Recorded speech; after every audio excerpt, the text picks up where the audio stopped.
Well, Pharaoh met with his top counselors in the morning, and they were silent until he spoke. And here's what he said: "What did I do?" That's right. What did I do? Israel had been the economic backbone of his country, and paraphrasing Exodus 14:5 through 22, what's this that we have done? So he made ready his chariot and took his army with him, took 600 chosen chariots. They're scary, right? And he also took foot soldiers with him, it says. It took his army with him. And he pursued them, all Pharaoh's horses and chariots and his army. And they overtook us, encamped at the sea, at Pi-Hahiroth, in front of Baal-Zephon. Now, I need to give you a little bit of background here, because this really happened, and give you some sense from what I've gathered about where the people were and exactly what was happening. So there was a trade route that went from Sukkot, the first stop along the way that Israel took, and this ancient trade route took our people all the way to near the headwaters of the Gulf of Aqaba. Now, I'm not going to get up a map or anything. That seemed a little too clinical, but if you could just imagine, you know how the Negev is, south of Israel, the Sinai Peninsula goes like this, and on either side there's a body of water. And so on this side, facing you, this is the Gulf of Aqaba, and here is, anyone know the name of the other Gulf? Gulf of Suez. That's exactly right. And best evidence seems to be that Moses took the people back the way he had earlier traveled, when you remember that he escaped from Egypt and went to Midian. So by doing it on your side, here's the Gulf of Aqaba, and Midian is over here. And so he very likely took the people that way. And Pharaoh was approaching. But the problem was, at that point, and by the way, I should say this is a little bit south of Eilat, if you've ever been to Eilat before in Israel. So he approached the people. We're on the beach, and right behind us is a very steep, rocky, craggy way down, totally unfit for chariots. And so we read that he took his army with him, not just the chariots.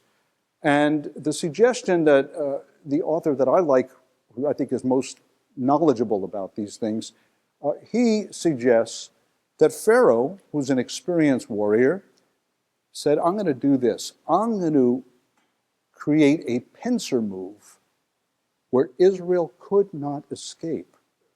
And so he sent his chariots a little bit north, and then sent them east to where the water was, the beach along the way, and he sent his chariots that way.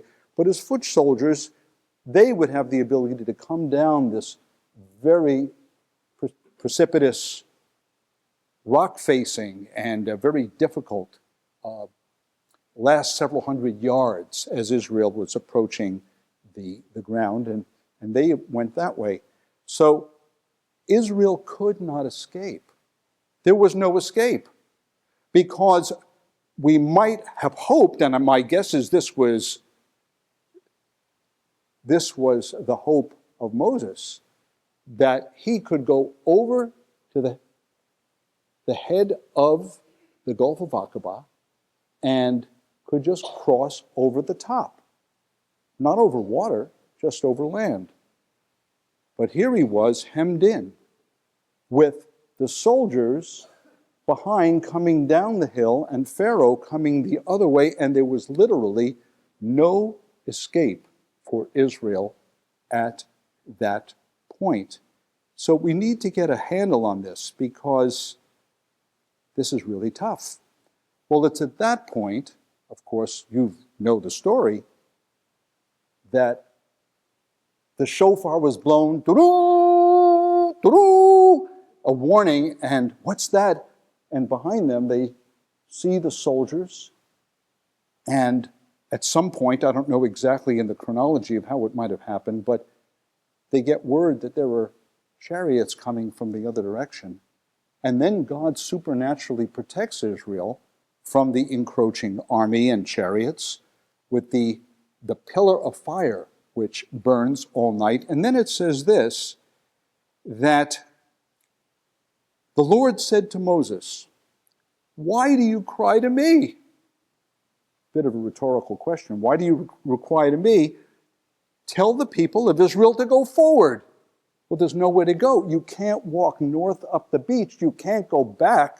The troops are behind you. There's nowhere to go. God says, lift up your staff and stretch out your hand over the sea and divide it. And the people Israel may go through the sea on dry ground. Well, Moses lifted up his staff, and he stretched out his hand over the sea. And at that time, a natural phenomenon, but the miracle here is the absolute amazing timing. It says, drove the sea back by a strong east wind all night, and made the sea dry land. And the people of Israel went into the midst of the sea on dry land, the waters being a wall to them on their right hand and on their left. And the Egyptians pursued them and went in after them into the midst of the sea.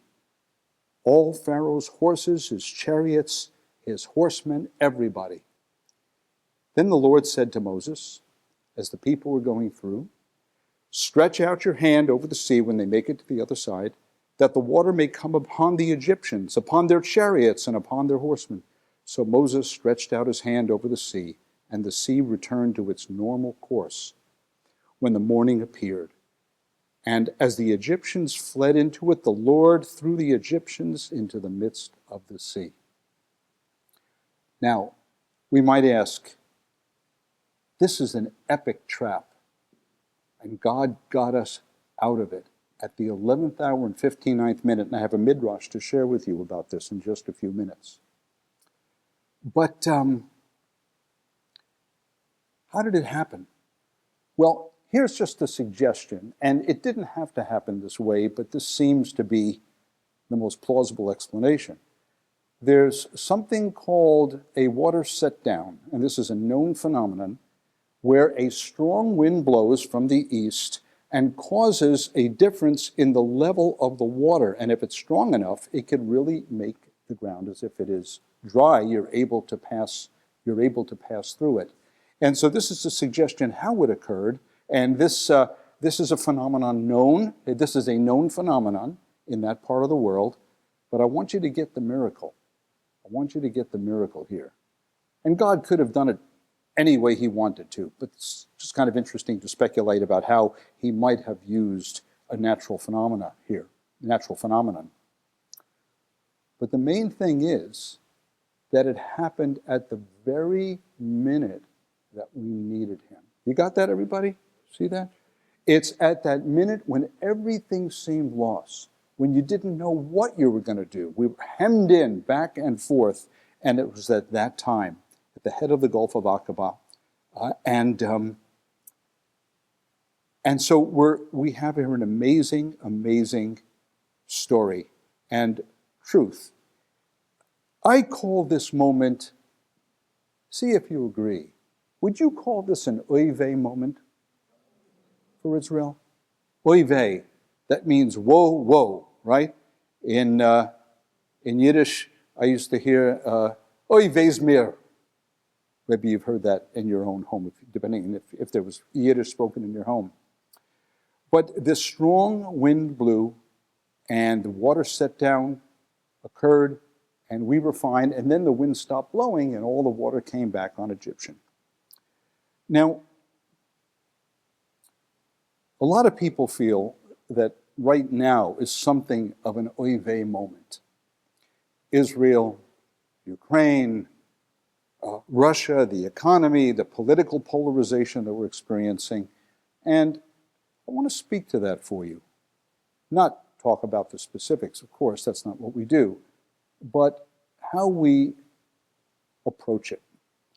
And the point of the matter is that it's during these oy vey moments that God comes through and he rescues. And that really is the big point.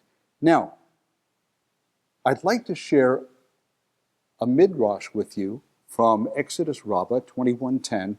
And a midrash is like a story built on the scripture that brings out a lesson. That's the idea of a midrash.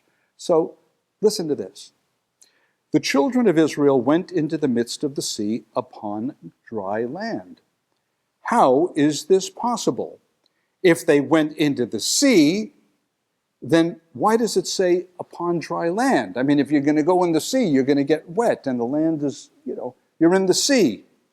If they walked on dry land, why does it say into the midst of the sea? It seems utterly contradictory. It's either dry or it's not. How could this be that they went into the sea and they walked on it in dry land? This is to teach that the sea was divided only after Israel had stepped into it and the waters had reached their noses. Only then did it become dry land. Now, this teaches a powerful lesson. Have you ever been in a situation where you were tempted to be immobilized by a big struggle and you had to step out, you had to move, you had to act, and when you acted, you found that God came through for you? You see, Stacy earlier on was talking about the nature of faith. And faith is not just an abstract idea, but it's something that you act on. And so that's very much related to what we're saying here. So I believe that for us, acting means choosing at this moment of history and all of the complexity and the sense of powerlessness that we could feel at a time when there were swirling and whirling forces that we don't quite understand, and who do you listen to on the news and who do you not, and all those very human things that we can experience at moments, at inflection points in history, and I would suggest we are in one to one degree or another. So here is one thing that I think is critical when we talk about how do we respond, how do we act, what do we do? Do we just curl up in a ball, in an emotional ball? No, that's not what we do. I believe God is calling us as a Messianic Jewish community to radical optimism. Let me explain what I mean by radical optimism. It doesn't mean naivete. It doesn't mean an intentional lack of awareness. It means that of all people, the remnant of Israel has the right to say, God, I don't know how things are going to work out, but I know that you are real. Do you know God's real? Me too. On the basis of objective evidence, on the basis of my own experience, on the basis of so many things. And having that knowledge and that faith and that commitment to him, and having watched him over the years get you out of jams, I've experienced it too. There have been Red Sea experiences, I call them oy vey experiences, right? And you've experienced them too. But he has been with you, has he not? Yes or no? He really has. Even the stuff that you wish never happened, you can see how he's worked through it because he always factors in human free will and doesn't make everything a bed of roses all the time. That's not his way. We don't have to justify that. We all know it. It's all the case. But I want to suggest that we should approach life with radical radical optimism. Let's move ahead enthusiastically despite apparent setbacks and uncertainty, whether it's at the level of the world, your family life, your personal life. And I want to suggest this. Let's build our best lives together, resisting the tendency to isolate and cocoon. Do you know what I mean by cocooning? It means that it can be a very great temptation during times of stress to say, I don't want to be with anybody. I just want to be myself. I don't want anyone saying Shabbat Shalom to me. I just want to be by myself because I'm mad and I'm confused and I just want to be by myself. And I want to tell you, it's the worst strategy. It is the worst strategy. It's at times of stress and uncertainty that radical optimism says, no, I am not going to go that way.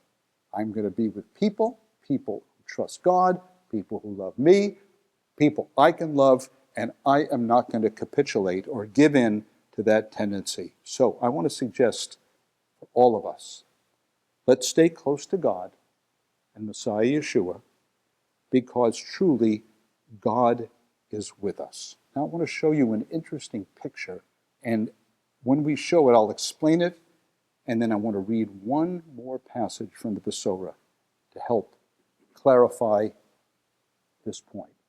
Okay, in 1962, when Marc Chagall, the most famous 20th century Jewish painter, moved to the United States, he completed this picture. This is called the Exodus. Now, I don't know if you can see it clearly, but there's a huge throng of people. Who do you think the people are? Us leaving Egypt, right? And then in the bottom right is Moses, although some have interpreted that it's Chagall putting himself in the picture. And artists can do that. It's kind of stylized. But I think it's Moses, because there he is with the Aseret Devarim, the tablets, right? And he's there. But who is right center leading everyone forward? It's Yeshua. Now see, it's hard to know exactly what Chagall is seeking to mean here. Maybe he's saying that the people are leaving Egypt with Yeshua in the sense that the Jewish people have been so often crucified as he was. That's a reasonable interpretation. But I think from our point of view, we could suggest that at some level he had something else in mind. Yeshua was with us at the Red Sea, and he has always been with us. And he is with us right now, and he's with you, and you, and you, and you, and me, and everybody, all of us, because he is our King, and he loved us so magnificently that he was willing to have the ultimate oivei moment, his death, his terribly cruel death. Here he was, the one who was the instrument through whom God made everything, and he's being killed by elements in his own creation. Now, I want to leave you with this passage as we close. For I am sure, and this is Rav Shaul speaking, for I am sure that neither death, nor life, nor angels, nor rulers, nor things present, nor things to come, nor powers, nor height, nor depth, nor anything else in all creation will be able to separate us from the love of God in Messiah Yeshua, our Lord. Pesach begins tonight. Tradition teaches us that all Israel was present at Sinai.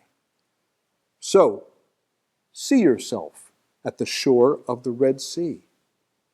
Though the chariots and soldiers can seem to be coming from all directions, we move ahead, and even despite the rising water, the answer comes, and God leads us through. This is a Pesach lesson we all need today. Shabbat Shalom, everyone.